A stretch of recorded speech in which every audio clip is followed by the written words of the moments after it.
Fresh Morning. Fresh Morning. Gina, pourquoi revenir sur la question des trottoirs? Parce que c'est terrible comment les mêmes causes produisent les mêmes effets, mais qu'avec le temps, on n'en tire toujours pas les leçons. Alors, en toute honnêteté, vous vous souvenez de toutes les rubriques que nous avions faites ici, parlant de la route du PK12, où on disait « Attention, des vendeurs sont en train de s'installer sur les trottoirs du PK12. Si on ne leur interdit pas si on ne leur dit pas de ne pas le faire maintenant, il va arriver le moment où lorsqu'il s'agira de les enlever de ces endroits-là, ils crieront à l'État qui enlève le pain de la bouche des familles et puis ils crieront surtout au dédommagement. » Tu te souviens de ces rubriques? De mémoire, je pense qu'on en a fait au moins 2 ou 3 à des périodes distinctes, mais on a vraiment beaucoup parlé de cette affaire du PK12 ici. Et puis donc, comme tu le sais, la semaine dernière, on parlait de cette mesure de l'État, donc du gouvernement, signée par moins de 5 ministres, pour annoncer que l'État mènerait donc une grande campagne de nettoyage, de rénovation des terre-pleins, des trottoirs, avec un pan mis sur la libération des trottoirs, donc par les personnes en déguerpissement, qui sont toutes les personnes qui l'utilisent de manière anarchique en y faisant des commerces ou ce genre de choses. Et puis ça a bien commencé. Ça a bien commencé ce week-end par le PK12 avec, tiens-toi bien, des bulldozers et tout ça. On a gratté tous ces petits trucs en bois où les gens vendaient des fruits, du pain et ce genre de choses. Bref, on a rasé tout ça. Et puis comme il fallait s'y attendre, et c'est justement le cœur de la rubrique de ce matin, on a vu les chefs, en fait, ou du moins les responsables des associations de ces commerçants-là, monter au créneau pour dire que l'État aurait dû mettre en place des mesures d'accompagnement avant de venir raser les commerces de ces femmes et hommes qui se battent au quotidien pour nourrir leur famille et ainsi de suite. Et ça, c'est vraiment la chose, en fait, à laquelle il fallait s'attendre. Et c'est pour ça que je refais cette rubrique aujourd'hui, parce qu'il est très important que l'on insiste là-dessus. Premièrement, si tu regardes dans le journal du jour, les situations de restauration de la voie publique ne sont pas nées de 2021. Elles existent. La plus ancienne à laquelle on pourrait remonter, c'est celle de 2006, où la direction de l'urbanisme avait lancé une opération de démolition des constructions anarchiques qui encombraient les trottoirs. Ensuite, en 2008, soit 2 ans plus tard, l'hôtel de ville de Libreville avait détruit de nombreux étals le long des trottoirs du marché banane du PK8 jusqu'à l'entrée du lycée Siban au PK9.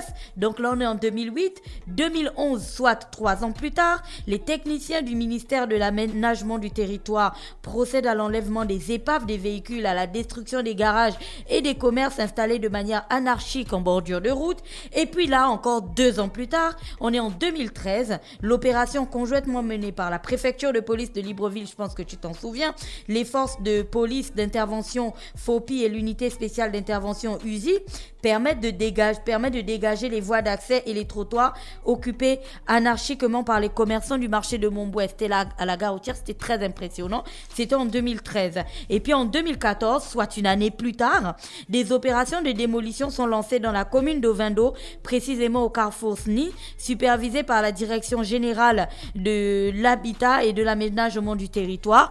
Et puis là, donc la dernière était en 2014, en 2018, donc 4 ans après, agissant dans le cadre de l'opération Libérer les trottoirs, les agents de police détruisent étals de fortune, bancs et caisses en bois qui encombrent les différentes voies d'accès de l'ex-gare routière. Ça aussi, je pense que tu t'en souviens. Et puis là, en 2011, on a cette grande opération qui concerne l'ensemble des trottoirs de la capitale, qui sonne un peu comme du déjà vu. Et ça, je le disais déjà la semaine dernière, ça sonne comme du déjà vu. En plus de sonner, c'est du déjà vu. Parce que la grande question que tout le monde se pose, c'est jusqu'à quand allons-nous continuer à mener ce type d'opération qui coûte certainement de l'argent à l'État? Combien de temps allons-nous continuer à mener ce type d'opération quand en vérité on peut se poser, essayer de comprendre d'abord le problème de fond. Le problème de fond, c'est lequel? allez-y d'abord le gérer avec les maires, avec la municipalité. Parce que dès l'instant où tu vas prendre une taxe chez quelqu'un qui vend sur un trottoir, tu lui donnes le quitus de rester sur ce trottoir. Parce que c'est comme s'il avait payé son droit de rester là. Si quelqu'un est sur un trottoir, pas besoin de lui prendre des taxes. Vous lui demandez juste de ne pas vendre là. C'est aussi simple que ça. Sauf qu'avec le temps, on a toujours poursuivi cette affaire de prendre des taxes et ainsi de suite chez les revendeurs. Et ça, là, je vous parle que de taxes. Parce que pour l'opération de 2018, certaines personnes qui travaillaient sur cette opération mais qui n'avaient pas souhaité être citées, avait bien dit que dans les différents commerçants du marché de Montbouet étaient véritablement comme des intouchables parce que à certains de ces endroits, ils occupaient des espaces qu'ils n'étaient pas censés occuper, mais ils te sortaient des documents signés de certaines autorités gabonaises qui leur donnaient quitus en fait pour occuper ces espaces-là. Donc tu comprends que le problème de fond est d'un autre côté, tu vois. Donc, la première chose à faire, c'est d'abord de commencer à régler ce problème de fond. Parce que là, on est en 2021, en 2023, on reviendra dans les mêmes méandres de pourquoi vous nous chassez et ainsi de suite.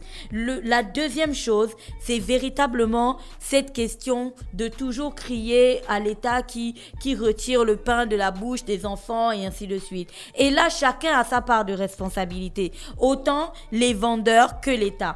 Parce que l'État sait très bien qu'en laissant une solution s'enliser, le jour où il viendra enlever cette personne-là, cette personne criera à la spoliation, à tous les trucs que tu peux imaginer. C'est dit en droit que si tu payais quelqu'un 500 et que du jour au lendemain, tu commences à lui donner 1000 francs, le jour où tu arrêtes de donner les 1000 francs, c'est toi qui es en tort.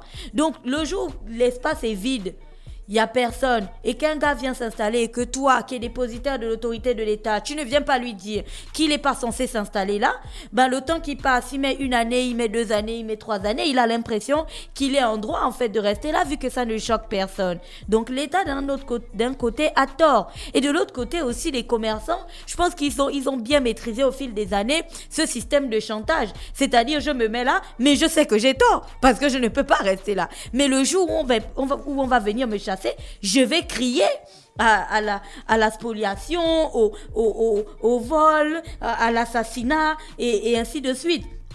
Tu vois, et ça, c'est des choses que, avec le temps... l'État joue au chat et à la souris. Voilà, sauf que là, on ne pourrait pas te dire qu'il y a le chat qui est la souris. Avec le temps, tu vois, on ne devrait pas arriver à ce genre de choses. Et il est quand même un peu triste que dans notre pays, depuis toutes ces années, depuis 2006, par exemple, quand on parle de cette affaire de libérer les trottoirs, qu'on n'arrive pas à nous sortir une enquête claire sur l'impact de l'occupation illégale des trottoirs, par exemple, sur la fluidité de la circulation, sur, par exemple, l'image de la ville, ou tu vois ce genre de choses. Tout le monde s'en fout. Parce que quand tu regardes les quartier, on ressemble en fait à un grand ghetto. La ville ressemble à un grand ghetto. Tout de suite là, si toi et moi on a envie de se lancer dans le business du pain, on appelle Alexandre, il nous fait 2-3 petites caisses un peu façon du quartier avec des bois là. On voit une boulangerie qui nous donne le pain et puis on peut placer ça là, à la sortie là d'Urban FM, et puis du jour au lendemain c'est bon, toi et moi on vend le pain là, il y a qu'à voir. Tu as vu comment les 2 box qui vendent le crédit là se sont installés devant chez nous, tu vois. C'est qu'en fait chacun fait ce qu'il veut.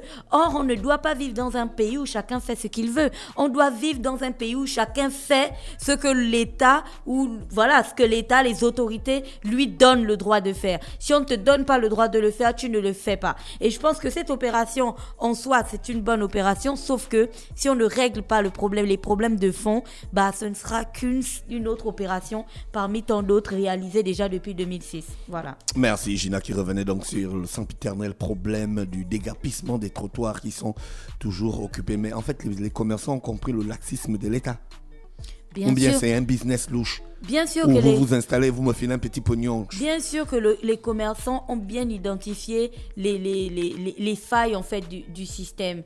C'est dit que si tu veux t'approprier d'un espace, avant d'avoir l'autorisation, va t'asseoir là-bas. Le jour où on viendra pour essayer de te dire que tu n'as pas le droit d'être là, 2 cas.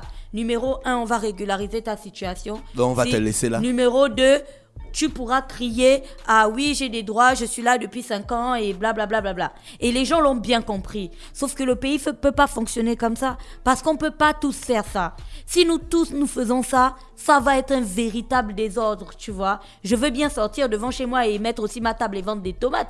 Moi, j'aime les tomates. Pourquoi je ne fais pas ça?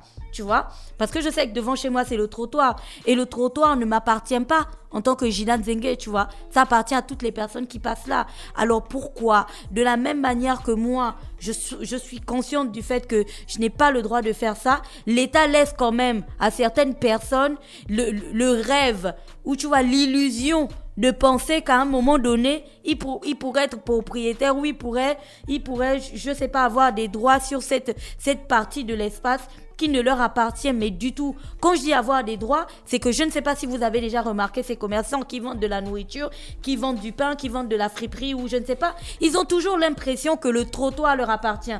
Tu marches et puis il te dit, ah, marche là-bas, tu marches sur mes affaires. Gars, c'est le trottoir. Tu vois, non? Mais si on est dans cette situation-là, c'est parce qu'on n'a pas mis les garde-fous. Et depuis 2006, on joue à ça, au chat et à la souris. Et ne me demandez pas, je ne sais pas quel chat, je ne sais pas quelle souris. On joue au chat et à la souris. Sauf qu'à un moment donné, il faut bien que le chat, il cache la souris, tu vois. Et puis qu'on mette fin à cette histoire. Quoique Tom et Jerry, c'est déjà un film. Tu as vu, ils sont passés en film. Voilà, c'était tout. Merci, vous êtes sur les 104.5 Urban FM. On était dans le petit clin d'œil civique. On se retrouve juste derrière. Stop Fresh Morning.